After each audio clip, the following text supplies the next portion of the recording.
Welcome back, everyone, to another episode of College Hockey Talk. On today's episode, I'm joined by freshman from the Holy Cross hockey team, Devin Phillips. Devin, thank you so much for coming on the podcast today. And how's everything going? Yeah, thanks for having me. I'm doing well. It's cool to be on here. Well, obviously, you guys are wrapping up your regular season at the time of this recording, as you guys have a series against Canisius coming up this weekend. So I sort of want to ask you just about your overall thoughts on the regular season, just because from my perspective, it seems like it was kind of a slow start.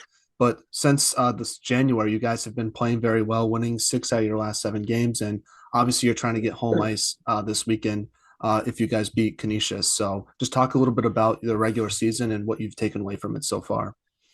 No, yeah, we're definitely heading in a really good direction here coming into the playoffs. But we started kind of slower and then started picking things up in the second half of the season. So it's great.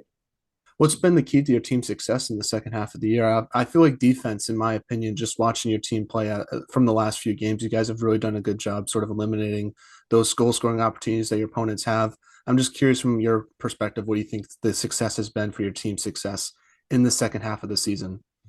Yeah, I think it's just picking up on the systems we've kind of learned from our coaching staff that they've kind of been putting into us with video and all kinds of different stuff in practice and just doing kind of the same habits. And I think it's really picking up here the second half, which is great. And one thing I've noticed about your team is how young you guys are. Almost half the roster is either freshmen or sophomores. So I'm curious how have you guys built chemistry as the season has progressed? Yeah, obviously, like you said, we're a real young team.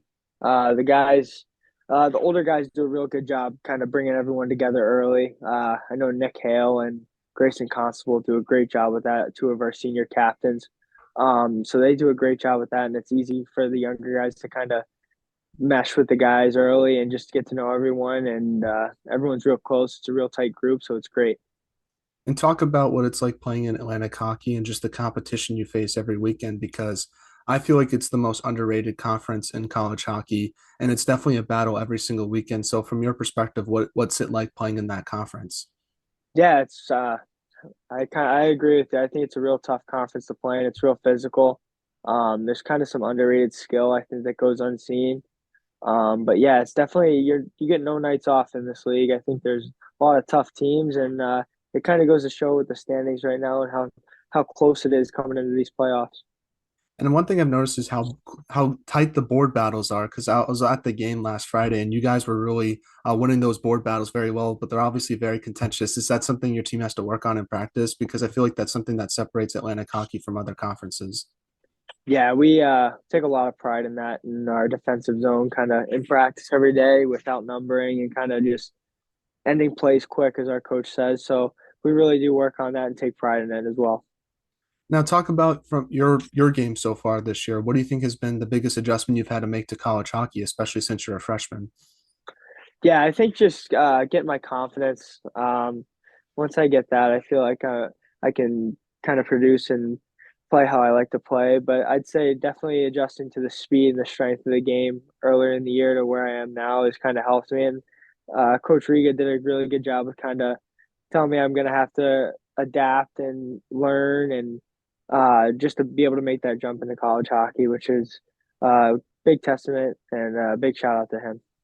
And obviously, we're at the end of the regular season. So, what do you think has been the biggest improvement you've made to your game so far this year? I think just being able to make plays quicker. Um, I feel like I've kind of been always a player that's a smarter player that kind of likes to give his line mates the puck. So just kind of being able to adjust to that and then get those guys to score some goals. Do you think the confidence has helped you out with that? Because I feel like that's an underrated part of hockey is just the confidence that player has. Because I feel like when you play with confidence, you're a better player. But it's so easy to lose confidence, but it's so hard to gain confidence. So I'm curious from your perspective, how you work on that part of your game and how you think it's helped you out so far this year. Yeah, I think having confidence is a huge part of any player's game, and if they're telling you otherwise, I think they're lying. Um, but having confidence, you can just go out there and play freely, and just know that the coach's system that they've given you is going to work. And if you play with that and execute it, then you can go out there and make plays and do what's best for your team. So I want to transition now and talk about the beginning of your hockey career and kind of work all the way up to where you are today. So doing research on yourself, it says that you're from Raleigh, North Carolina. So talk about what it's like growing up there and how did you start playing hockey? Yeah. So obviously, Raleigh's a growing hockey community, as you saw the other day with the outdoor game, and then seeing the club hockey game. But my kind of story started back in, I'd say, 2006 when the Hurricanes won the Stanley Cup. Ever since, I've been a huge Canes fan, and my mom and dad always played sports, but my mom was mainly the street hockey player in the family. She grew up in New York. My dad played basketball growing up in Maryland. But I'd say my mom kind of got me into it, and we'd always go outside and play some street hockey. And ever since, I fell in love with it. And then when the Canes kind of won the cup in '06, I really wanted to just put some skates on and try. Who was your favorite player growing up? I'm assuming it was probably someone from the Hurricanes. Yeah, I was a big fan of Josef Vasicek. He unfortunately passed away, but growing up, I'm a huge Patrick Kane fan. I try and model my game after him. Just kind of, he loves to slow the game down and make all kinds of plays. So I try and kind of model my game after him. I feel like he's a really good one to look at. Do you think Patrick Kane's going to get traded from Chicago at the trade deadline? Uh, I I think he is. I'm really hoping he comes to Carolina. Yeah. But yeah, I think he's gonna get traded here soon. I feel like he's going to go to Vegas just because they now have the cap space to do it since they put Mark Stone on long-term Stone injured on, reserve. yeah, I agree with that as well. And just talk about the hockey scene in North Carolina, because like you said, it is growing. I saw that the club hockey game had a bigger attendance than the Frozen Fenway games that happened in Yeah. January, which is pretty cool to see how just hockey's grown in different areas. So just talk about from your perspective what the hockey culture is like in North Carolina. No, yeah, it's awesome. I had a lot of buddies that played in that game. One of my best friends, actually, Garrett Arini, played in NC State, and it's always cool to see that guy succeed in any way. We played together kind of growing up with the Junior Hurricanes, so a big shout out to him. He's one of my best buddies, and it's so happy to see him get that opportunity to play in front of a lot of people, and especially because he's such a good player as well.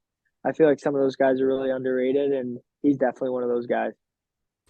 Now, you before college hockey, it said that you played in the Alberta Junior Hockey League for the Brooks Bandits. I'm curious, how did you get the opportunity to go to Alberta and play junior hockey there, being from North Carolina? Yeah, so it was kind of a weird path that I took. I grew up obviously in Raleigh playing for the Junior Canes, and then a big part of this process goes out to Paul Strand. He started an EHL program in North Carolina to kind of help me finish high school in North Carolina because I was at a really good private high school in Cardinal Gibbons in North Carolina. So I wanted to finish my senior year there. He emailed Ryan Papuano, who that is the head coach at Brooks. Got me out to their spring camp.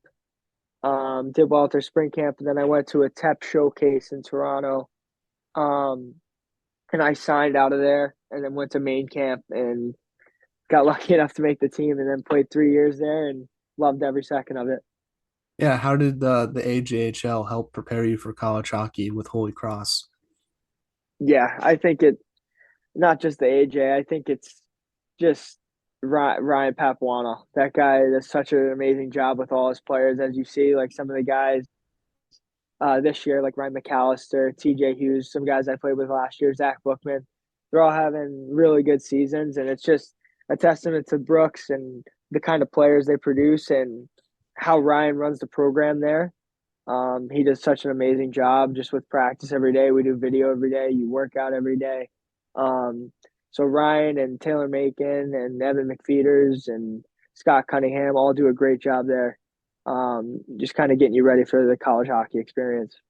Now, someone was telling me that Brooks has a unique smell since there's like a lot of factories there. I just want to know if that's true or not. That is very true. That is very true. There's a meat plant there, and every morning you kind of. I got lucky. I got to live on the lake with an amazing billet family. Um, so I wasn't really too close to the meat plant, but I could still smell it out there. So I can only imagine what it smelled like in the town of Brooks. Now, what's the best memory you have from your Brooks Bandits junior hockey days? I got to say it's my last year. It was just such an amazing year. We made it to the Centennial Cup and got had the opportunity to play in that and actually win it. So that was definitely the highlight of my time there. And like you mentioned, you played with so many talented players like Ryan McAllister and TJ Hughes. And I also saw that Cale McCarr and Taylor McCarr also played for the Brooks Bandits. So I'm curious what it was like in the chance to play with those guys and how that helped your development heading into college. Yeah, no, it was great. I got to play with Taylor my first and second year. We played on a line my second year with TJ. And he's such a great kid. It's great to just be around him. He's such a nice, genuine person. You wouldn't even expect him to be Kale's brother, but he's such a good player as well. Just great to have him around there and just look up to him. And but Kale actually came out to practice with us once, and just seeing that guy out there, he's unbelievable. So Mhm. it's awesome. Now, talk about your recruitment process to Holy Cross. What made you want to go there versus other schools you might have looked at? Yeah, so it was more my second year in Brooks. I was actually talking to more of Dave Berard, but once Coach Riga got here, he kind of called me and kind of told me how he wanted to change the program and kind of move it in a better direction. And obviously, this year he's doing an amazing job in his second year here. So, testament to him, and I love every bit of it here. Yeah, that kind of leads into my next question, but what's it like playing under Coach Riga and the rest of the coaching staff? Obviously, you've said a lot of great things about them already, so I'm curious just what he's like as a coach, both on and off the ice. Yeah, Bill's a great guy. I mean, him, Sori, and Caston are all great guys, but Bill's a guy that's gonna not let you take any days off. He wants to, if we're going out to practice, there's got to be a point to the practice. If we're doing anything off the ice, there's got to be a point to doing something off the ice. So there's a lot of attention to detail, as he says, and nobody really cares what Holy Cross is doing. So we got to kind of go out there and put our name out there, and I think we're doing a great job with that this year. And talk a little bit about what it's like playing at the Hart Center and just the atmosphere that's in that building because it's a smaller building, but when it fills up, I think the atmosphere is one of the better ones in college hockey, in my opinion. I think you saw that for the BC exhibition game earlier this year, and then obviously for the Quinnipiac game that happened in late December. No, yeah, it was awesome. There's a lot of people here for like the BC game and stuff, so it was great to just kind of fill up the rink and play in front of a lot of people. Talk a little bit more about that BC game and just what it was like being that opponent, because I think that sort of showed a lot of people that Holy Cross is definitely going to be a team that really could do a lot of good things in the regular season, as you guys have shown so far. No, yeah, it was really cool. It was my first college game, so getting to play in front of the fans that like showed out, and then getting the chance to actually beat BC was awesome, and just kind of propel us into our season. What's been your favorite road arena to play in college hockey? I assume it's got to be North Dakota, but if there's anyone other ones that stick out, I'm curious about that. Yeah, North Dakota was really cool. Sacred Heart just built a really nice new arena, which was cool to play in. But I'd say number one's probably North Dakota. Now, my last question before we get to the non-hockey segment is, what are just your goals and expectations for the rest of this season? Obviously, you have two more games left in the regular season, then playoffs. So I'm curious. I'm assuming your goals is just to win Atlantic hockey, but is there any other things that might be on your team's radar that fans might not be aware of? Uh, yeah, personally, I'd just like to kind of be the best player I am, just finishing this season. But as a team, I'd say just to try and win the conference and go as far as we can. So let's get into the non-hockey segment now, where I ask you some non-hockey questions just to get to know you and your teammates a little bit more off the ice. So first one is, what music do you like to listen to, whether it's before a game or just on a general basis? I'd say just some mixes before the game. We got some guys that like to hop on the aux and just play some different mixes. So that's kind of what I listen to. Now, speaking of your teammates, who has the best style on the team besides yourself? I'd probably say Nick Hale. Um, he's got some pretty good style. Who's the funniest on the team? I'd probably say the funniest, probably Jason Grande. He's kind of a quieter guy at first, but once you get him going, he kind of comes out of his shell, which is nice. Now, which teammate takes the longest to respond to your text messages? Um, I'd probably say Matthew DeBoer. He's kind of slow to when it comes to things like that, so I'd probably throw him out there. Now, what is the most interesting thing you've read or seen this week? Watching this full swing documentary right now on Netflix, which is pretty cool. So I'm really into that right now. Yeah, I guess for me, probably just trade deadline stuff. Seeing Ryan O'Reilly get traded to the Leafs, I thought that was pretty interesting. And how Dubas didn't want to trade any of his prospects. He thought it would be better to sort of just trade the picks since he thinks there's more risk to it. So I just think it's interesting to hear how different general managers have different perspectives on how to improve their teams, which I think is pretty cool. Yeah. If you could have lunch with anyone in the world, who would it be and why? Um, I'd probably go Patrick Kane again. I feel like he's kind of my idol in hockey, so I'd want to have lunch with him or Tiger Woods. Nice, nice. I feel like Yeah. since you're from North Carolina, I'll probably say Rod Brendamore, just because the guy like seems like a workout machine, and I would love to get Yeah. some tips on how to do better workouts. So, No, yeah, he's awesome. I've met him a couple times. He's a real great guy. and then final non-hockey question is, what's your favorite thing about the city of Worcester? I would just say, honestly, being at school, like we look over Worcester, so it's kind of cool just seeing the scenic view of just the whole city itself. Yeah, the wind's probably tough to deal with though. Sometimes I feel like, especially on the hill. Yeah, yeah, it's tough kind of walking up the hill, but it's not bad. Now, getting back to some hockey questions. Now, my first one to you is for any of the younger listeners that listen to this podcast, what advice would you give them on what it takes to make it to the Division 1 level where you are today? I would just say to kind of just keep pushing, never give up on anything, and just always when you feel like you want to quit, just kind of just know that you have an extra gear to kind of keep pushing and always stay motivated to either hit the gym or hit the ice and just be the best you can be. And for all the Holy Cross fans that are listening to this podcast, what message do you have for those guys? Yeah, just come support us whenever you can. It's always great seeing alumni and guys close to the Holy Cross community coming out to support us. So whatever you guys can do to help, that'd be great. Now, is there any future guests that we should have on the podcast, whether it's from Brooks or Holy Cross? Um, I don't know. I feel like Aiden Fink would be a good kid. Mm-hmm. He's a good kid to have on here. Maybe and either TJ or Ryan. Awesome. Well, before Yeah. we let you go, Devin, do you have any shout outs you want to give to any of your family members, teammates, former teammates, friends before we end the podcast? No, yeah. I just shout out to my parents, my brothers, my grandparents, my coaches back home, Paul Strand, Colin Muldoon, my coaches in Brooks, Ryan Papuano especially.